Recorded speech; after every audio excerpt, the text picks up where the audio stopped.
Hello प्यारे साथियों, नमस्कार। स्वागत है आप सभी लोगों को अपना प्यारा सा परिवार मैट्रिक बोर्ड वाल्स में। प्यारे साथियों, मैं आशा और उम्मीद करता हूँ कि आप सभी लोग मस्त होंगे, स्वस्थ होंगे और मन लगाकर बोर्ड एग्ज़ाम की तैयारी कर रहे होंगे। आज प्यारे साथियों, बिहार बोर्ड ने क्लास 10th का परीक्षा का जो आयोजन करवाया था, उसे परीक्षा फल 12 बजे दोपहर में जारी कर दिया है। सारे बच्चे, सारे दोस्तों और साथियों को रिजल्ट आया। वो रिजल्ट अपना देखें। कुछ दोस्त बहुत खुश हैं तो कुछ दोस्त नाराज़ हैं। जिनका रिजल्ट अच्छा आया वो बहुत सारे खुश हैं और जिनका रिजल्ट थोड़ा ख़राब हुआ वो थोड़ा मायूस है या नाराज़। तो टेंशन लेने वाला बात है नहीं। यदि वे बच्चे रिजल्ट से संतुष्ट नहीं हैं तो वो स्कूटनी का फॉर्म भर सकते हैं और फिर से रीचेक करवा सकते हैं, लेकिन ये लगभग 1-2% ही बच्चा करते हैं, क्योंकि जो रिजल्ट आता है बिहार बोर्ड लगभग 98% सिक्योर देता है। भले 2% इधर उधर हो सकता है, समझ गया ना। तो आप सभी लोग कमेंट करके बताइएगा कि आप सभी लोगों का रिजल्ट कितना परसेंट आया, कितना परसेंट मार्क्स आया। आप रिजल्ट से खुश हैं कि नहीं हैं?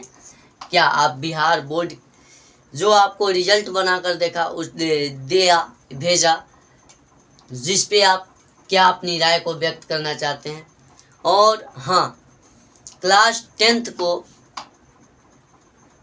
छोड़ते हुए यानी 10th को स्किप करते हुए नहीं बोल सकते, लेकिन 10th को पढ़ते हुए 11th में जाने की आप सभी लोगों को बहुत सारी शुभकामनाएं।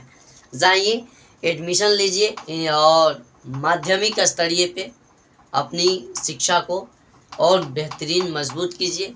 और जैसे ही आपने क्लास 10th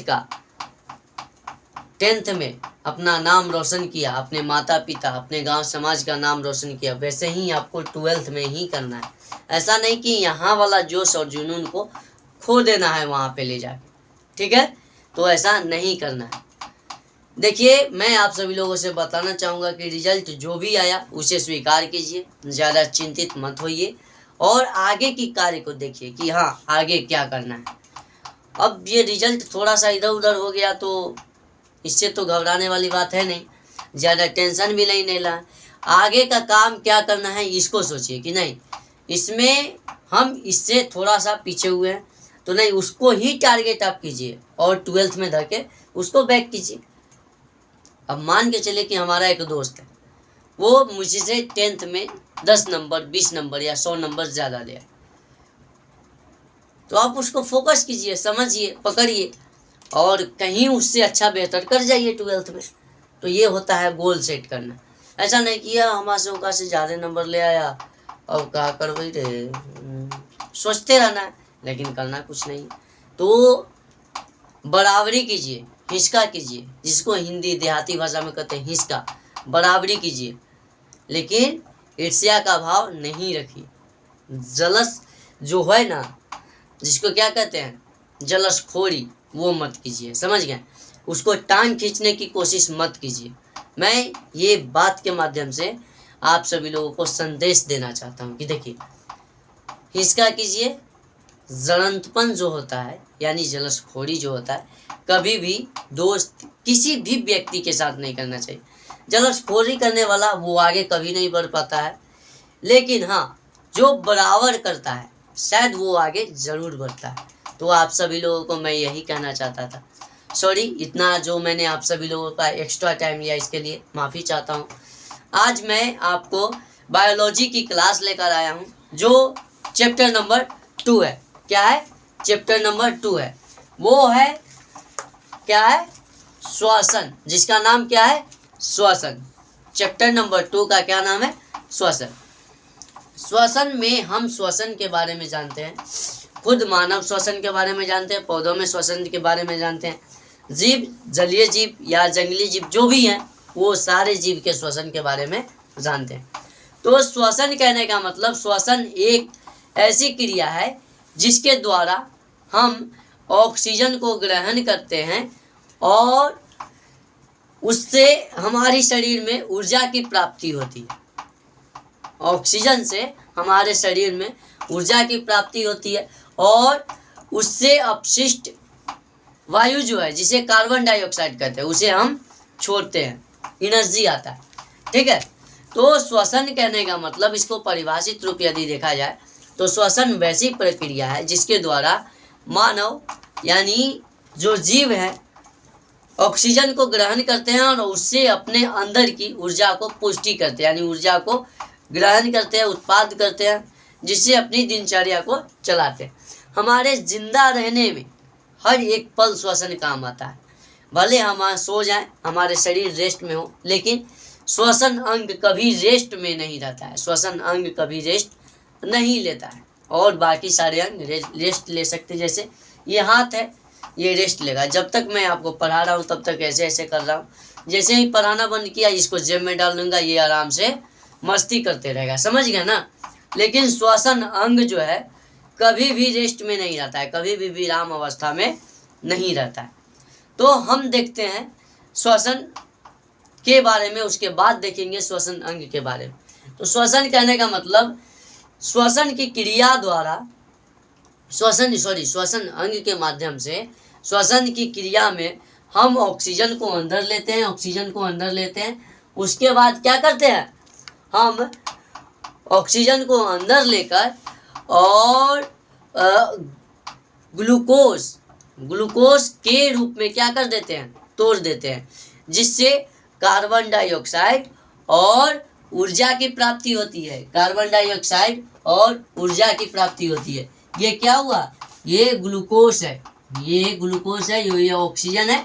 और एंजाइम क्या है, एंजाइम के उपस्थिति में कार्बन डाइऑक्साइड H2O और ऊर्जा की क्या करते हैं, उत्पत्ति करते हैं। H2O ऊर्जा और कार्बन डाइऑक्साइड को बाहर निकाल देते हैं, ये दोनों को अंदर रख लेते हैं। समझ गए? तो ये श्वसन की क्रियाएं थी। अब श्वसन दो प्रकार के होता है। श्वसन कै प्रकार के होता है, दो प्रकार के होता है। एक में वायवीय श्वसन और दूसरा में अवायवीय श्वसन। वायवीय श्वसन कहने का मतलब, वायवीय श्वसन वह श्वसन होता है जो कि ऑक्सीजन की उपस्थिति में पायरुवेट का पूर्ण ऑक्सीकरण कर माइटोकॉन्ड्रिया में चला जाता है। ठीक है, वायवीय श्वसन जो है अवायवीय श्वसन की तुलना में अधिक ऊर्जा को मुक्त करता है और यह ऑक्सीजन की उपस्थिति में होने वाली श्वसन की क्रिया है। ऑक्सीजन को उपस्थिति में होने वाली श्वसन की क्रिया है। समझ गए ना? तो वायवीय श्वसन कहने का मतलब देखा जाए तो वायवीय श्वसन वैसा श्वसन होता है जो कि ऑक्सीजन की उपस्थिति में होता है और यह माइटोकॉन्ड्रिया में होता है और इसमें अधिक मात्रा में ऊर्जा की उत्पत्ति होती है। क्या होती है? अधिक मात्रा में ऊर्जा की उत्पत्ति होती है। ठीक, अब देखते हैं अवायवीय श्वसन के बारे में। तो अवायवीय श्वसन ऑक्सीजन की अनुपस्थिति में होती है। अवायवीय श्वसन ऑक्सीजन की अनुपस्थिति में होती है और अवायवीय श्वसन जो है पूरी क्रिया, अवायवीय श्वसन की पूरी क्रिया जो है यानी संपूर्ण क्रिया कोशिका द्रव्य में जाकर होती है। क्या होती है? कोशिका द्रव्य में जाकर होती है। अवायवीय श्वसन में वायवीय श्वसन की अपेक्षा कम ऊर्जा मुक्त होती है। क्या होती है? कम ऊर्जा मुक्त होती है। श्वसन एक प्रकार की क्या है? उपापचयी क्रिया, अपचयी क्रिया है। क्या है? अपचयी क्रिया है। अब ये सारे जो भी मैंने बताया आपसे पूछा जा सकता है क्वेश्चन, श्वसन, अवायवीय श्वसन और वायवीय श्वसन में अंतर। तो आपको बताना है वायवीय श्वसन में अधिक मुक्त ऊर्जा होता है और अवायवीय श्वसन में कम मुक्त ऊर्जा होता है। और वायवीय श्वसन ऑक्सीजन की उपस्थिति में होती है और अवायवीय श्वसन ऑक्सीजन की अनुपस्थिति में होती है।